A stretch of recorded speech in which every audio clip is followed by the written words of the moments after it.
Welcome to Ridge Life. I'm Tim, and today on the ridge, she's gone. She's gone. I am finishing up my morning hunt here for white-tailed deer. Got my trusty muzzle loader right there. I got another week of muzzleloading hunting before modern firearms come in. About time to go in and get me some lunch. I have been out here all morning, and I saw a deer. I did. I think it was around 7:30. I had one stir to my right. Of course, they're always where you not expect them, right? I had the wind playing from front to back, checking all this area out here. Of course, I look over there and there's a deer, deep in the woods, real thick stuff.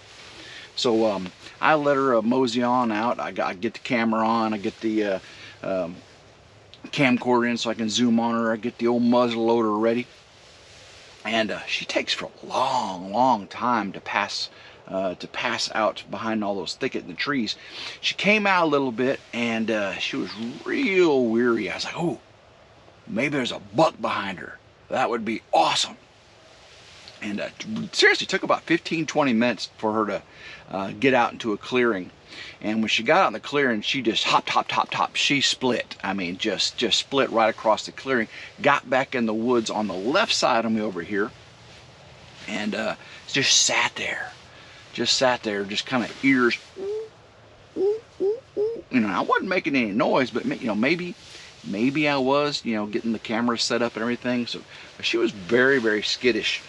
Again, I was hoping it was because it was a big buck behind her. A lot of times, whenever a doe comes out like that, and she's looking over her shoulder, I mean, she's being followed by a big buck.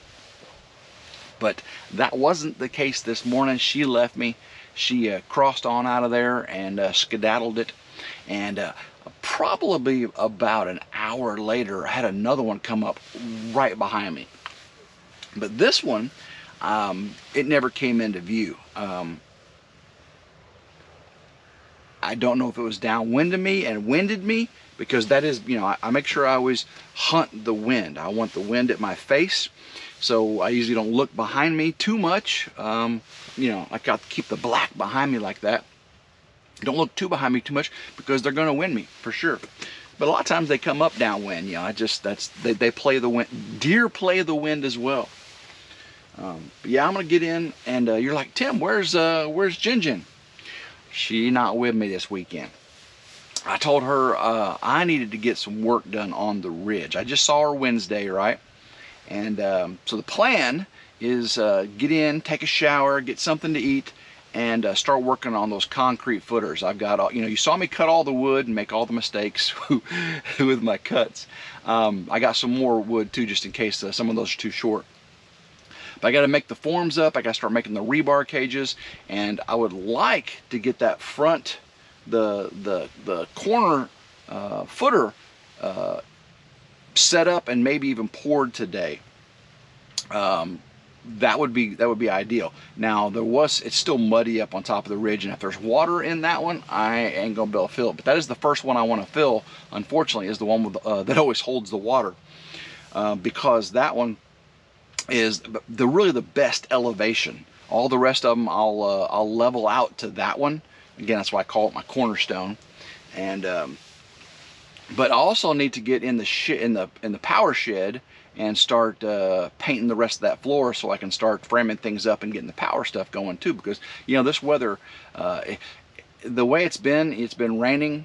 A day or two of dry, and then raining day or two, and nothing just never dries out. I got to get the footers poured. If I can get the footers poured, then everything else I can just, on the dry days, I can start erecting the power shed, and on the wet days get in there and start working inside the power shed. Power carport, footers for the power carport, floor for the power shed. Make sure I said that right. But I'm just gonna play it by ear and get done what I can. Again, I have the whole weekend to myself. Next week we're a little bit slow at work, and so I'm gonna take a couple days off towards the end of the week before Thanksgiving. The rut should really be coming in. Really today, I think today was like the first day of the does going in estrus in my area.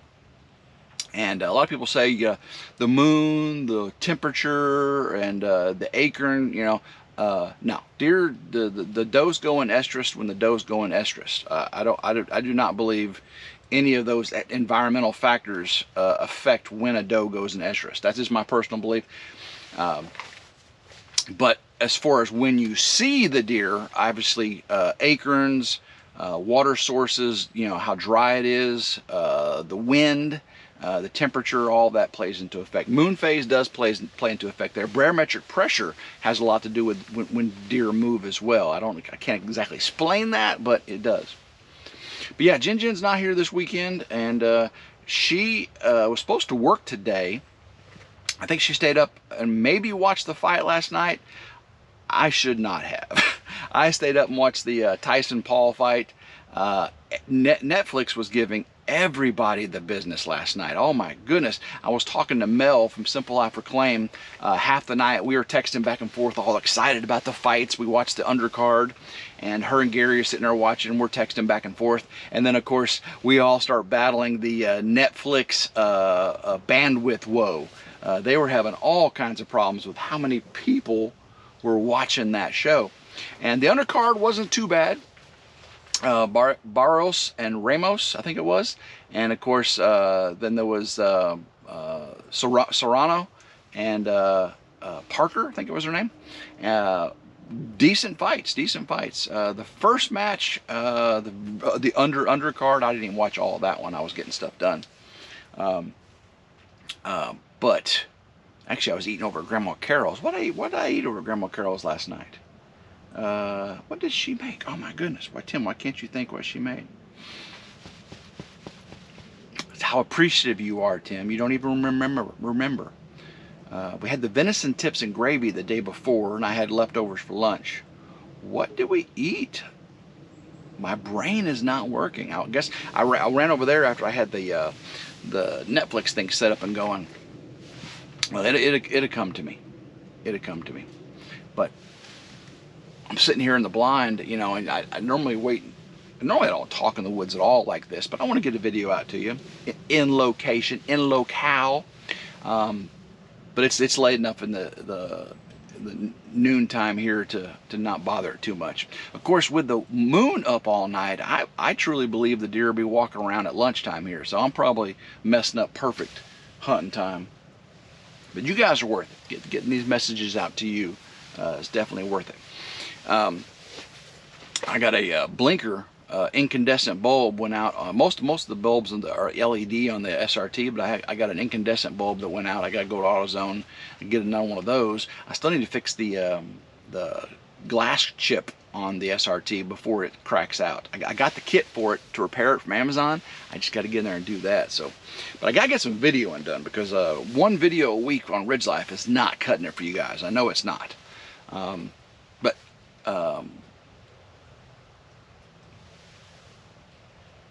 If deer comes out right now, we're taking it. Even if we're, you know, you'll get to see it on Ramblings. I thought I heard something over there. Here, let me do this, just in case. That way, if you hear something.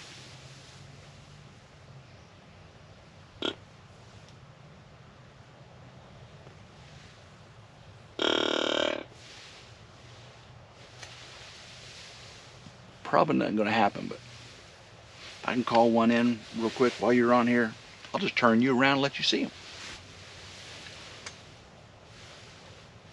Yeah.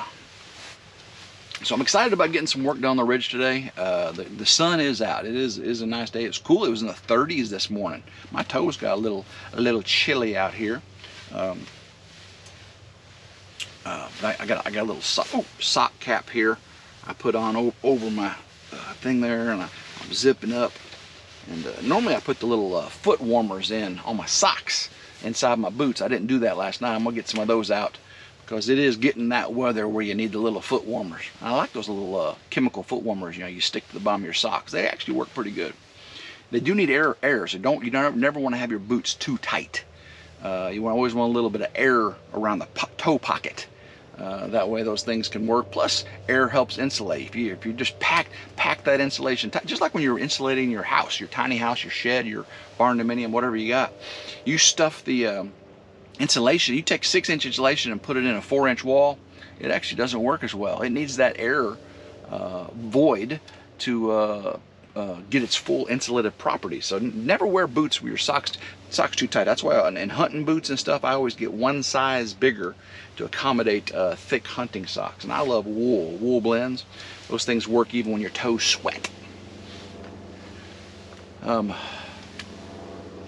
I still got the porta potty out there. I called them to come get it a long time ago, and I paid for 2 months now on that porta john. But the foundation guys used it, and the septic guys used it, but I need to get it out of here. It's just been too wet. Every time the truck's been coming out here to pick it up, they don't want to drive out in the yard to get it. So I may get the tractor today and lift it up with the forks and get it out by the front road so they can come pick it up, because I don't want to keep paying on that. I mean, really, should I have to pay? If I called them and told them to pick it up and they haven't picked it up, it's really on them, right? Of course, if I told them don't rut my yard up too, I mean, maybe they're going to say, well, you said don't rut your yard up. It's yours until it dries. The grass is actually growing around the ridge property area. I got to get all that dirt that's piled up around the foundation. I got to get that backfilled around the foundation and get the forms off the patio. I've been leaving the forms on until I get all that dirt moved. I don't want to hit the patio with the bucket. My contractor told me, he said, hey, leave the forms on until you get that all that backfilled, then take the forms off. I said, smart guy, thank you very much. But yeah, I need to get all that done. It's still too wet though. I can't move dirt today. It's definitely too wet. But I can work on the foundation footers, or the carport footers. I definitely can get all that rebar and get those forms screwed together and all that. I already got them cut, and so that would be nice. And if I can get one poured today, or at least by tomorrow, get all that into one video for you. Hey, if I get them all poured, that'd be amazing. I've never done that though, so I'm probably going to pour one, and then when it sets, level out all the other 5 to that one. That way I'll know, because I've got to take them big J-bolts. I got to cut templates that are like the base plates that go over the footers, and they have got the 4 holes in it. I got to cut a template out of that footer, or that pedestal, and then I'll put the J-bolts down there, nuts on either side of it, and then when I pour the concrete, and it's got the rebar down the concrete, I'll shove that template with those J-bolts down in the concrete, get everything squared up, let that set, take that plywood off, and then those 4 posts that stick up, I can set the pedestal on there and square everything up to that. So that's my plan. Contractors would just do all 6 of them at the same time. They're way better at it than me. So the fact that I've never done it before, yeah, it's something I don't want to have to mess up and do again. So take my time, get it done right. The food plot on the other side of the property, see, we're on this side, the food plot where you saw the septic lines done.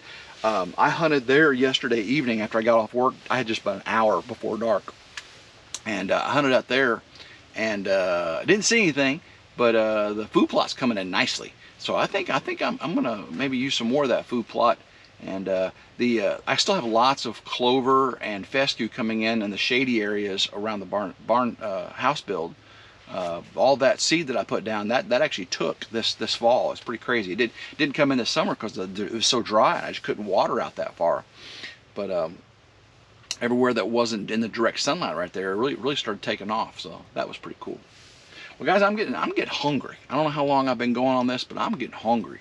And I need to get a shower, and then I need to go start to work. And I'm sure you want to see me get some work done too, because I ain't been doing much lately. So I still have Bikes, Blues, and Barbecue video to get out to you as well. So that maybe this evening I'll do some more editing on that. That'd be a fun video to get to see me and David and Margarita, Jen, Anthony, and Roxanne on our little motorcycle thing we did in Eureka Springs. I know that was a while ago, but a special event like that, I think you'll want to watch it. Hopefully you will. So, all right, guys, love every single one of you. I will talk to you soon. If I can get my work done today, I'll get back out in the woods and do some more deer hunting. Of course, as loud as I've been, I probably scared them all away, but you never know. So, guys, until next time, I hope everyone has a blessed day. Keep rambling. Go Ridge Life.